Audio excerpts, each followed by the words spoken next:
ৰাজ্যিক কৰ্মচাৰীলৈ চৰকাৰৰ বৃহৎ সকাহ ৰাজ্যিক কেবিনেটৰ সৰ্ববৃহৎ গুৰুত্বপূৰ্ণ সিদ্ধান্ত যিকোনো দুৰ্ঘটনাত ৰাজ্য চৰকাৰৰ কৰ্মচাৰী নিহত হলে 1 কোটি টকাৰ সাহায্য আগবঢ়াব ৰাজ্য চৰকাৰে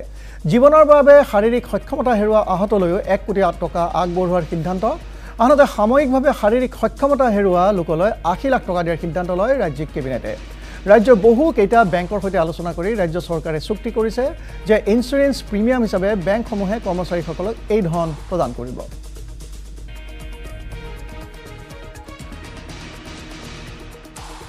আজি আমাৰ কেবিনেটত ৰাজ্য চৰকাৰৰ কৰ্মচাৰীসকলৰ বাবে এটা বৃহৎ সিদ্ধান্ত লোৱা হয় আমাৰ ৰাজ্য চৰকাৰৰ বহুত কৰ্মচাৰী বিভিন্ন সময়ত দুৰ্ঘটনাত পতিত হয় দুৰ্ঘটনাত পতিত হলে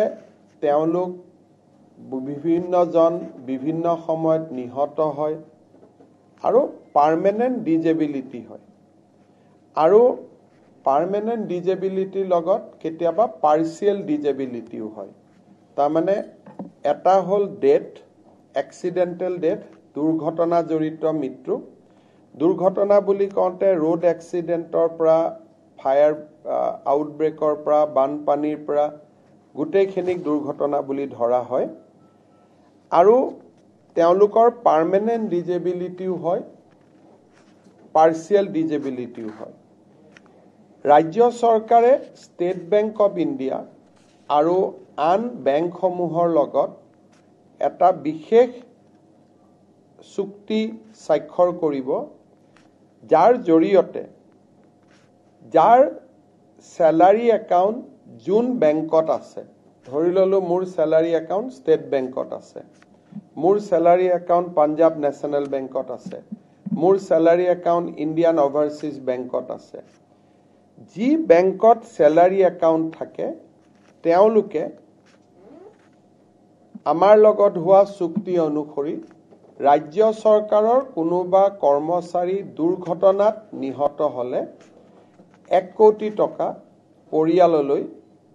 তেওঁলোকে ইন্স্যুৰেন্স প্ৰিমিয়াম হিচাপে আগবঢ়াব যদি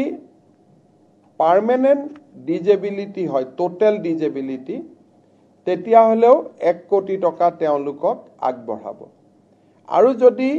পাৰ্সিয়াল ডিজেবিলিটি হয় তেতিয়া হলে 80 লাখ টকা আগবঢ়াব এটো এটা আমাৰ ৰাজ্য চৰকাৰৰ কৰ্মচাৰীৰ কাৰণে এটা বৃহৎ সকাহ হ'ব যে যিকোনো এক্সিডেন্ট বানপানীৰ সময়ত চৰকাৰী কাম কৰোতে আৰক্ষীয়ে সন্ত্ৰাসবাদীৰ বিৰুদ্ধে যুঁজোতে এই ধৰণৰ ঘটনা প্ৰবাহত পৰিয়ালটোৱে নিহত হলে 1 কোটি টকা লাভ কৰিব আৰু পাৰ্মানেন্ট ডিজেবিলিটি হলে 1 কোটি টকাই পাব পাৰ্সিয়াল ডিজেবিলিটি হলে 80 লাখ টকা পাব আৰু যদি বেমাৰত মৃত্যুবৰণ কৰে চৰকাৰে দিয়া গোটেই খা সুবিধাবিলাকৰ উপৰিও এই এগ্ৰিমেন্টৰ জৰিয়তে বেংকটোৰ পৰাও তেওঁলোকে 10 লাখ টকা অতিৰিক্তকৈ পাব তাৰ মানে life insurance coverage additional 10 lakh accident insurance coverage 1 কোটি আৰু পাৰ্সিয়াল ডিজেবিলিটি হলে 80 লাখ টকা এটো আমাৰ ৰাজ্য চৰকাৰৰ কৰ্মচাৰীসকলৰ ভগৱানে নকৰক কিন্তু যদি কেতিয়াবা তেওঁলোকৰ খুব এনেকুৱা ধৰণৰ পৰিবেশ হয় তেতিয়ালে ই এটা ডাঙৰ সিকিউৰিটি সিস্টেম হিচাপে পৰিয়ালটোৰ ওচৰত কাম কৰিব এইখিনিৰ পৰিৱৰ্তেও চৰকাৰে যি সুবিধা আজিলৈকে আগবঢ়াই আছে এইখিনি চলি থাকিব এইখিনি অতিৰিক্ত সুবিধা আমি দিছো কিন্তু এজন চৰকাৰী কৰ্মচাৰী মৰিলে ফ্যামিলিটোৱে 60 বছৰ বয়সলৈকে পেনশন পায় জিপিএফ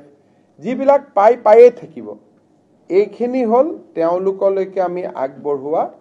এটা অতিৰিক্ত সুবিধা